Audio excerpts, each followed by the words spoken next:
My wife secretly embezzled $200, $0 from our family business, then bought a house with her boss's daughter, only to find out she was cheating on me with the lawyer I hired to fight for the house in the divorce court. Hello everyone. Dear listeners, please share your thoughts in the comments section below. And don't forget to like, share, and subscribe. Now, let's begin the video. Using a throwaway for obvious reasons, with certain specifics modified to preserve anonymity. I never thought I'd be the guy sitting here, writing about how my wife, Emily, turned out to be nothing like I thought she was. But here I am, and honestly, I still can't believe how everything unraveled so fast.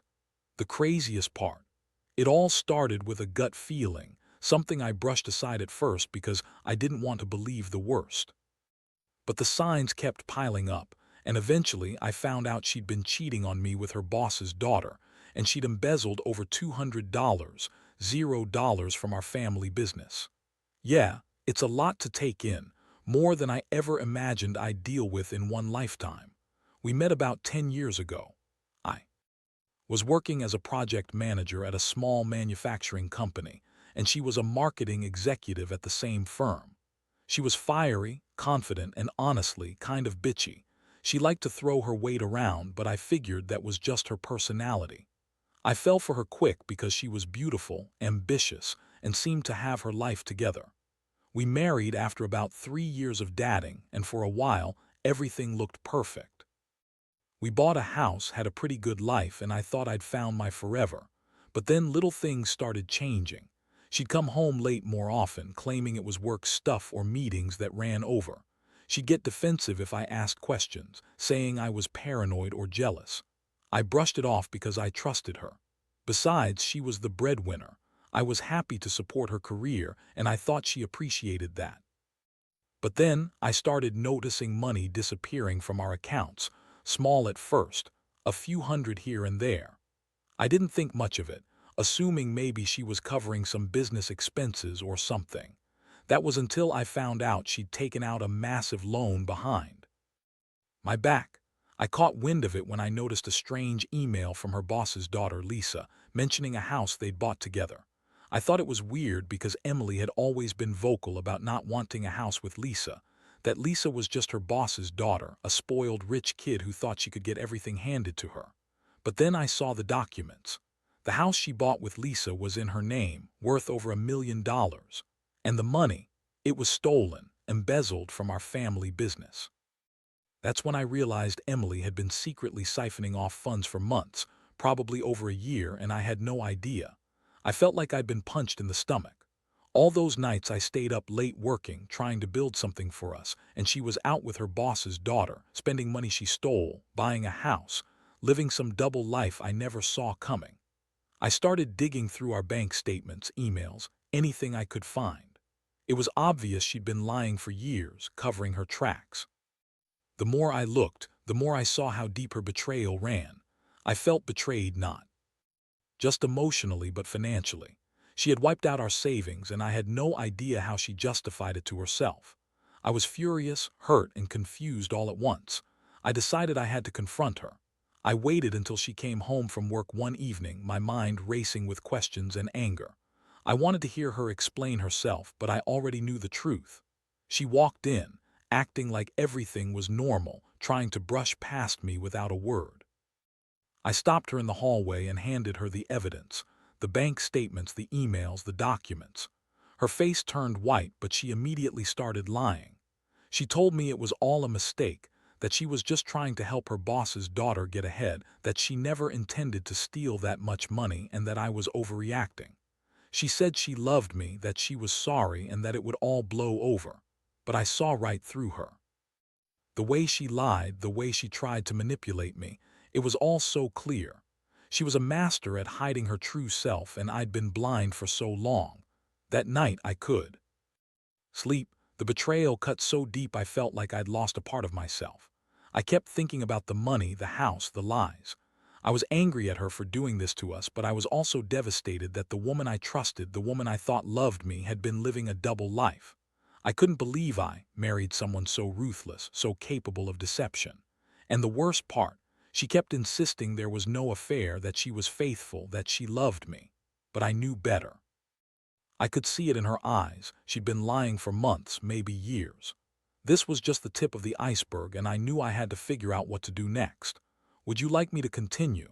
After I confronted Emily that night, everything changed.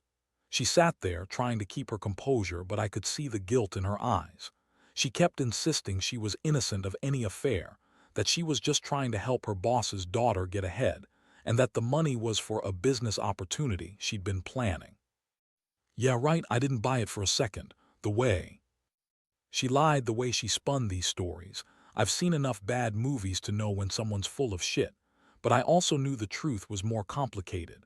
She'd been cheating on me, I was sure of it, and now I had proof of her betrayal in every other way. I decided I needed to get some space, some time to think. I told her I was going to stay at a friend's place for a few days. I couldn't be around her right now. Honestly, I felt sick. The betrayal wasn't just emotional. It was a punch to the gut every time I thought about the money she stole and the lies she told. I started thinking about everything I'd built, our house, our life, my trust, and how she'd systematically destroyed it all with her greed and lies. Over the next few days, I dug into the financial mess she'd left behind. I hired a private investigator, a lawyer, and started preparing for what I knew was coming, a divorce and probably some legal battles over the stolen money. I couldn't just walk away without trying to get back what she took, especially since she'd embezzled so much. I reached out to the bank, to the authorities, anyone who could help me recover the stolen funds. It was a long shot, but I had to try. Meanwhile, Emily kept texting me, trying to deny everything, claiming she was sorry, that she'd never do it again. I didn't believe her, not anymore. The more I thought about her lies, the angrier I got. She'd been so manipulative, so convincing in her lies. She lied about everything, her whereabouts, her feelings, her motives. She even tried to tell me she was saving us, that she was doing all of this for our future. But I knew better. She was just selfish, greedy, and willing to destroy everything we had for her own sake. I started realizing that her idea of saving us was actually destroying us. One night, I found out she'd bought that house with Lisa using the stolen money. That was the final straw. She'd been living this double life for months, maybe longer, and I was just the fool who didn't see it. I felt betrayed on a level I'd never experienced before. How could she do this? How could she lie so easily, steal so much, and then turn around and pretend everything was fine? I felt like I'd been punched in the stomach again and again. It was like my whole world was crashing down around me and I was helpless to stop it. I knew I had to make a decision. I couldn't keep going like this, pretending everything was okay. I was tired of being the nice guy, the forgiving husband who thought everything would work out. Deep down, I knew I couldn't save this marriage, not after what she'd done. The trust was shattered beyond repair. I also realized I had to protect myself financially, emotionally, and legally. I started planning my next moves, knowing that if I didn't act fast, I'd lose everything: my money, my house, my dignity. The hardest part was the emotional toll. Betrayal cuts deep, and I felt like I'd lost my sense of security. I kept asking myself how I missed all the signs, how I didn't see her true nature sooner. I was angry at myself for being so blind, but I was angrier at her for doing this to us. I thought I knew her, but I was wrong. She was a different person all along, hiding her greed behind a mask of charm and bitchy attitude. I couldn't believe I married someone capable of such deception.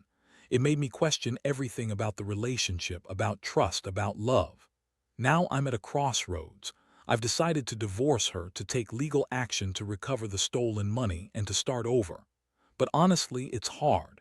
Every time I think about her, I feel a mix of rage, sadness, and disappointment. I don't know what's worse, the betrayal itself or the fact that I was so naive for so long.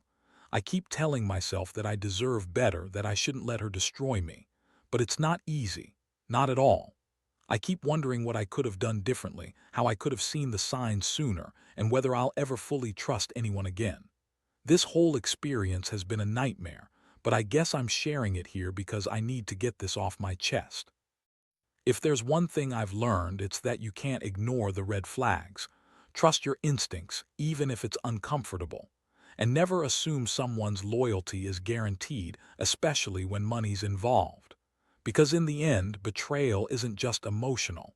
It can also come with a very steep price. After I made the decision to move forward with the divorce, things started to get even more complicated. I thought that once I had the proof, once I'd hired the lawyer and started the legal process, I'd feel some sense of relief.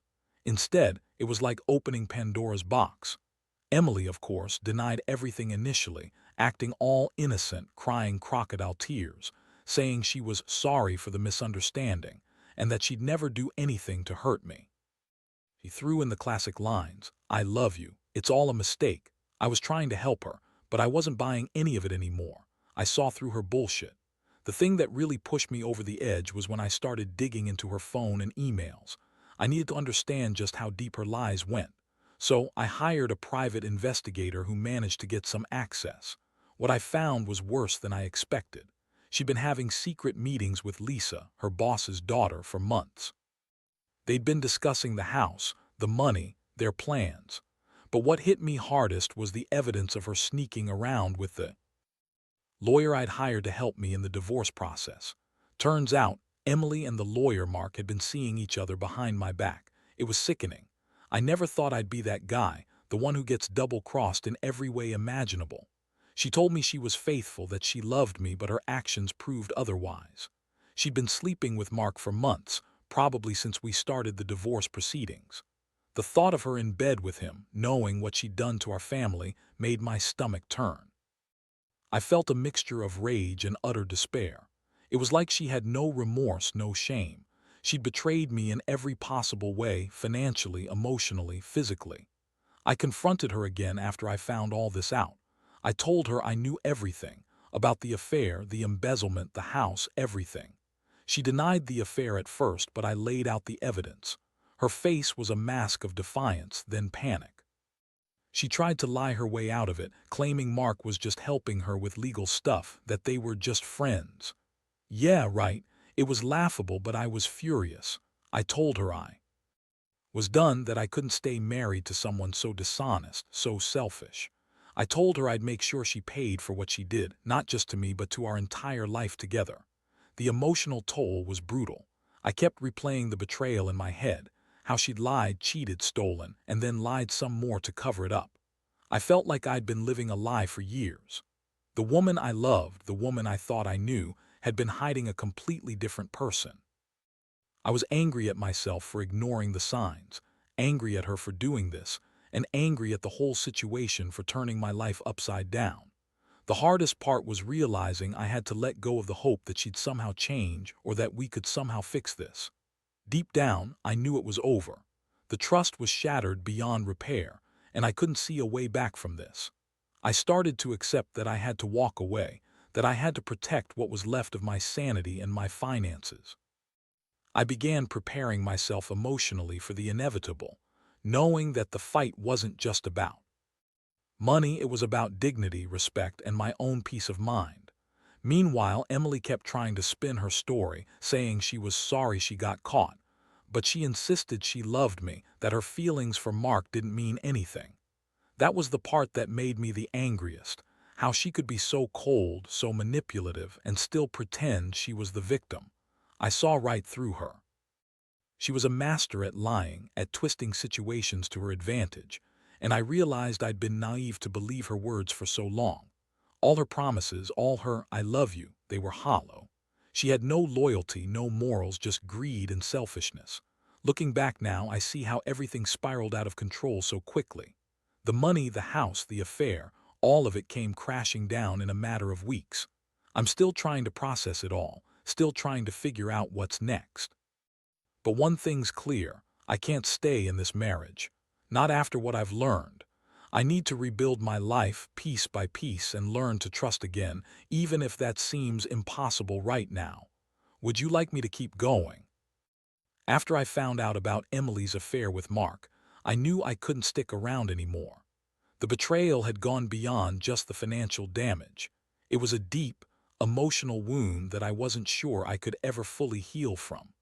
I immediately contacted my lawyer and started the divorce process, but I also knew I had to be strategic about every move from then on.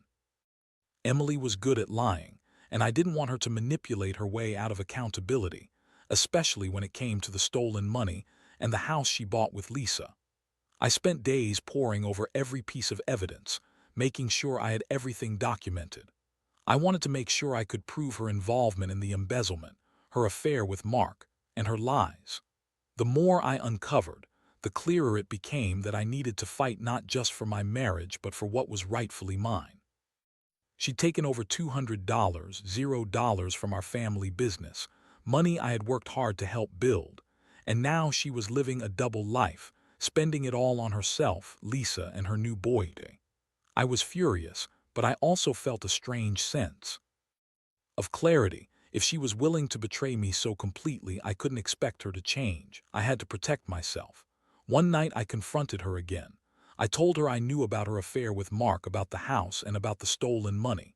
Her reaction was almost amusing. She scoffed, said I was paranoid, that I was overreacting. She even tried to turn it around, saying I was the one who had been distant, that I never paid enough attention to her. Classic gaslighting. I just looked at her and said, "You're a liar, Emily. You've been lying to me for years. I don't want to hear your excuses anymore." That's when she finally broke down for real, tears streaming down her face, begging me to forgive her, claiming she was just weak, that she'd do anything to fix it. But I knew better. I knew I couldn't trust her again. I realized that her tears weren't genuine. They were just another manipulation, another way to keep me from walking away. I told her I was done, that I was going to take everything I could from her legally, and that I was going to get out of this mess with my dignity intact. I felt a strange mixture of relief and heartbreak. Part of me still loved her, but I couldn't ignore the fact that she'd betrayed me in the worst ways possible. The emotional toll was intense. Every day, I'd wake up feeling sick, trying to piece together what had gone wrong. I kept asking myself how I missed all the red flags, how I failed to see her true nature. I was angry at myself for trusting her blindly, but I was also angry at her for being so selfish and manipulative. The betrayal had shattered my sense of security, and I wasn't sure I'd ever feel safe again. I felt betrayed, humiliated, and utterly exhausted. Meanwhile, I pushed forward with the legal battle. I hired a forensic accountant to trace the stolen funds, got a court order to freeze her accounts, and started preparing for the divorce. I also reached out to the authorities about the embezzlement, knowing I had a solid case. I wasn't just fighting for money, I was fighting to reclaim my life. I needed to make her accountable, not just for the financial crimes but for the emotional damage she'd inflicted. Throughout all this, Emily continued to deny everything, even as I presented her with evidence. She insisted she was innocent of the affair, that she'd only been trying to save her relationship with Lisa, and that she loved me. That was the part that made me sick, how she could lie so effortlessly, how she could pretend to be the victim even after all she'd done. I realized she was a master manipulator, and I'd been too blind to see it. She was willing to destroy everything for her own greed and pleasure. Now, I'm at a point where I've decided to go ahead with the divorce, to cut my losses and rebuild from the wreckage. I don't know what the future holds, but I do know I can't stay in a marriage built on lies and betrayal. I've learned that trust is fragile, and once broken, it's almost impossible to repair. The whole experience has made me more cautious, more aware of red flags, and honestly more guarded. I've also learned that some people are just selfish and manipulative, and you can't fix them, you can only walk away. Looking back, I wish I'd seen the signs sooner, but at the same time, I have to accept that I was blind for a long time. Now I just want to focus on healing, rebuilding my life, and making sure I never get caught off guard like that again. I hope this story serves as a warning. Trust your instincts, watch the money, and don't ignore the small red flags. Because once someone crosses that line, it's almost impossible to come back from it. Would you like me to continue? The legal process has been a roller coaster, and honestly, I didn't expect it to hit me this hard emotionally. When you're fighting over money and property, it's easy to get caught up in the numbers, the court dates, the legal jargon. But beneath all that, it's about betrayal. about someone you loved and trusted turning into a stranger, someone capable of stealing, lying, and cheating on every level. I've spent countless nights awake, going over everything, trying to find some way to understand how it all happened, how I missed the signs, how I let her get away with so much. The worst part is knowing she's out there, still pretending everything's fine, still lying to everyone around her. I've seen her try to spin stories to friends and family, claiming she's the victim, that I'm the one being unfair. She's good at it, I'll give her that. She can be bitchy and manipulative, throwing tantrums, crying crocodile tears, and then switching to a calm, innocent face when she needs to. It's infuriating, but I'm not falling for it anymore. I've got the evidence, I've got the law on my side, and I'm determined to see this through.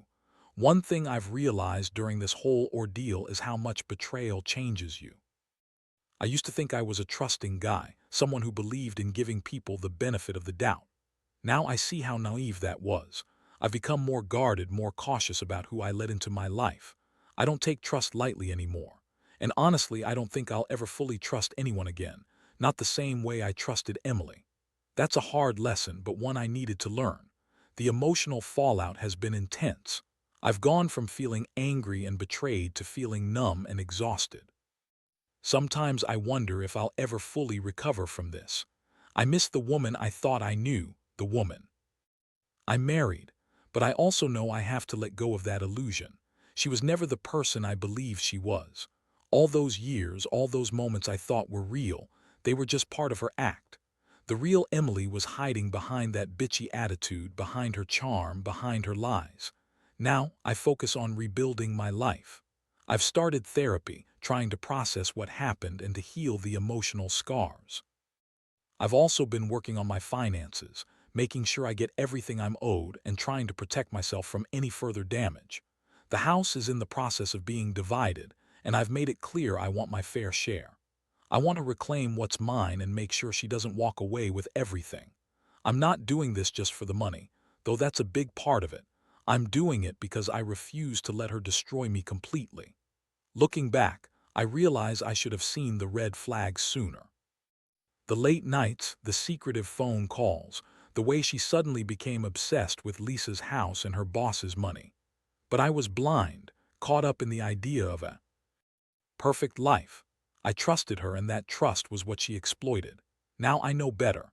I know that some people are capable of anything when greed and selfishness take over, and I've learned to be more cautious, more aware. The biggest lesson I want to share is this: don't ignore the signs and don't assume that love or loyalty is guaranteed. Money, power, and lies can turn someone into a completely different person. I've seen it firsthand. But I also believe that you can come out of it stronger if you're willing to face the truth, confront the betrayal, and walk away from what's toxic. For me, that's what I'm doing now. I'm walking away and I'm trying to rebuild my life without her. It's not easy.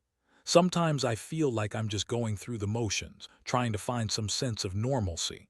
But I know I have to keep going for myself, for my future. And I hope anyone reading this who's going through something similar remembers: trust your instincts, pay attention to the red flags, and never let someone's lies go unchecked. Because once the betrayal hits the fan, there's no going back. You have to pick up the pieces and decide what kind of life you want after that. Would you like me to finish with the final part? Looking back now, I realize that this whole experience has changed me forever. I used to believe in loyalty, in honesty, in the idea that love could conquer everything. But betrayal has a way of stripping all that away, leaving you to pick up the broken pieces of your trust and your life. I won't lie, there are days when I still feel the sting of it all, the anger, the sadness, the sense of being stupid for not seeing it sooner. But I also know that I have no choice but to move forward, stronger and more cautious than before. The divorce is almost finalized. I've managed to recover a good portion of the stolen money through legal channels, and I've cut all ties with Emily. I've also come to accept that I'll probably never fully understand her motivations, her greed, her dishonesty, her willingness to throw everything away for a few extra dollars and a quick fling. But I've learned that some people are just fundamentally broken, incapable of true loyalty or love. And the best thing I can do is walk away and rebuild my life on my own terms. One thing I've realized is how important it is to trust your instincts. I ignored the red flags for too long because I wanted to believe in the best in her. I thought maybe she'd change, that she'd see reason, that her love for me would outweigh her greed. But that was a mistake. The signs were there, and I just didn't want to see them. Now I know that if something feels off, it probably is. Ignoring it only makes things worse. I've also learned the importance of protecting yourself, emotionally, financially, legally. Never assume someone's loyalty is guaranteed, especially when money and power are involved. Be vigilant. Keep records. Don't let anyone manipulate or gaslight you into thinking you're overreacting. Because once the trust is broken, it's almost impossible to fix, and the damage can be devastating. Most of all, I've learned that I have to focus on myself now. Healing doesn't happen overnight, and I still have a long way to go. But I'm determined to rebuild, to find happiness again, even if it means starting from scratch. I've realized that my worth isn't defined by her lies or her betrayal. It's about how I choose to move forward and what kind of person I want to be after everything. To anyone out there dealing with betrayal, I'll say this: don't let it define you. Take control of your life. Get help if you need it. Protect your heart and your finances. And remember, even in the darkest moments, there's a chance for a new beginning. It's painful, yes. It's unfair, yes. But you can come out on the other side stronger, wiser, and ready to trust again. Just not blindly this time. I don't regret loving her, but I do regret ignoring the signs for too long. Now I see things clearly. I see a woman who was willing to lie, cheat, steal, and manipulate her way through life just to get what she wanted. And I see that I was naive to think I could change her or that she'd somehow choose us over her greed. But I also see that I have the power to choose my own future. And that's what I intend to do. Move on, rebuild, and never let betrayal define me again.